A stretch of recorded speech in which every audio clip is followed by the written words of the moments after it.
right, we're doing this Vlogmas day 1. I have my mini, oh, my bow is messed up, hold on. I have my mini ears on, so I am ready for Vlogmas. I'm here in my car and I just wanted to get this out. So one thing has been on my mind lately, and that's Etsy. Back in April this year, I actually recorded some video about Etsy and how it just sucks. I mean, there was a strike, and you know, a lot of creators are just hurt by the price increase, the fee increase that Etsy provided or is charging sellers. It just sucks, and you know, corporations suck and make it harder for little guys in every way. Look at the red of the lights in front of me. It's so cool. And so yeah, one way that I think we can all combat the whole corporations being awful is using social media platforms like this, like YouTube, Instagram, Facebook. I know they are also corporations, but as we connect with each other, we really can use them for a force of good and start promoting each other and other businesses. And so I'm super excited today because I have my advent calendars I got Stitching Plaza and Pretty Twisted Yarns and Chelsea Yarns. So not to mention my Star Wars droid calendar, advent calendar, which I'm just super excited about. So I am gonna finish this up right now. I have to get to work and other project management stuffs, so that means I have to take off my mini ears. That's okay. I carry Disney in my heart.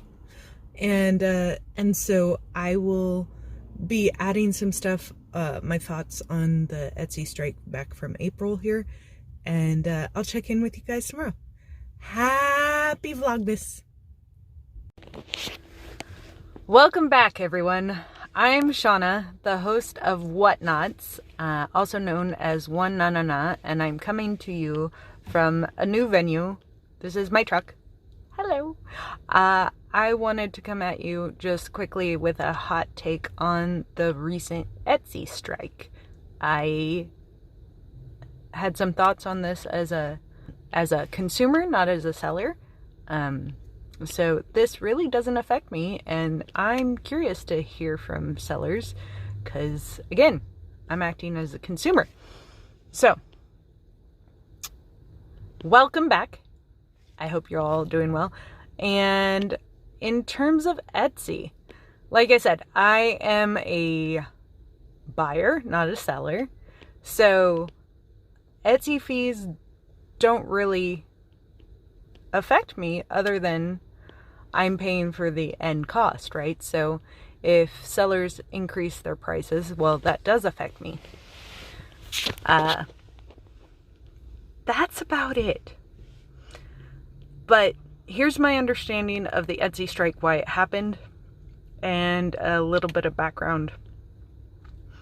Again, if I get these details wrong, it's because I'm literally just getting this off the internet.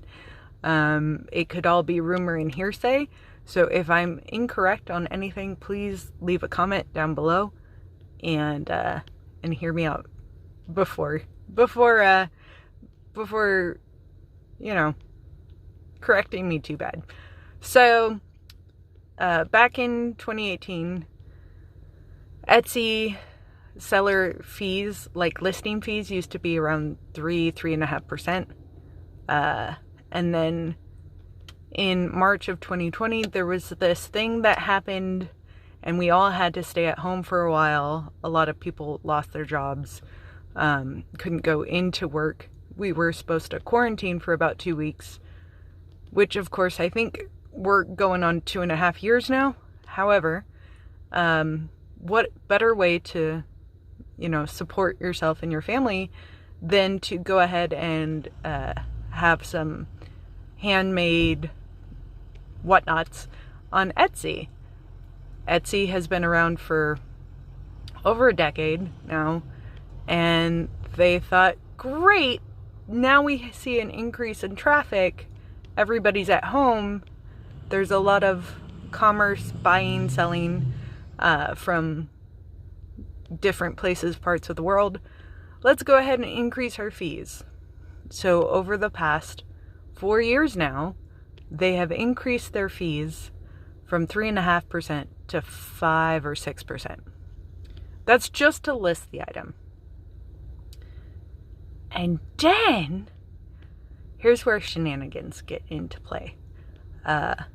If you do really well on Etsy and you start selling a bunch of stuff, if you make over $10,000 in sales, Etsy will automatically put some of your items in ads. And I've seen these ads on Instagram, Facebook, sometimes that sidebar as I'm scrolling through stuff, or anywhere. These ads pop up for Etsy with the most random items ever. Now, in all transparency, I do have the Etsy app, so sometimes it'll take me to an Etsy app. I will click through these ads. But see, as a buyer, this is where I will caution everyone. Because on those ads, if you, the buyer, purchase something by clicking through that ad, Etsy then will charge that seller an extra 12 to 15%. Just because you came from an ad, which is ridiculous to me, because now you're penalizing sellers who are doing better.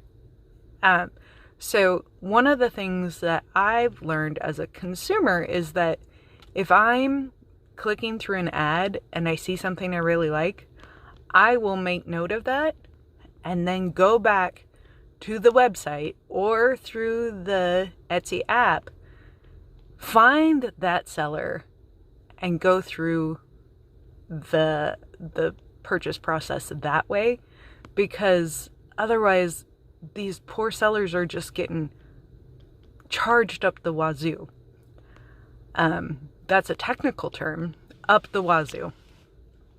And again, it's a little backwards, because as soon as you reach $10,000 in sales, you now get charged more. I don't know how you guys do it. I really don't. So many of my favorite yarn dyers have moved to their own websites, and I'm like, hey, you go where you go and I will follow you because I love you. And that's how I honestly feel that if you really want to support a seller, then just ask them how to do that. Like, how they want to get paid. They have goods to sell. Etsy is supposed to be a easy, happy medium to do that. But if it's going to be a bunch of fees, if it's literally just going to a bunch of corporate fat cats, then bleh, I don't want to do that. And I'm sure sellers don't want to do that either. Don't shop. In general, don't shop by clicking through ads. It's important as consumers we do our homework and that we support our favorite small businesses. And I just thank you so much for literally joining me on this journey as I'm ready to hop out of my car now. And I hope you all have a safe journey and safe travels of your own. Take care.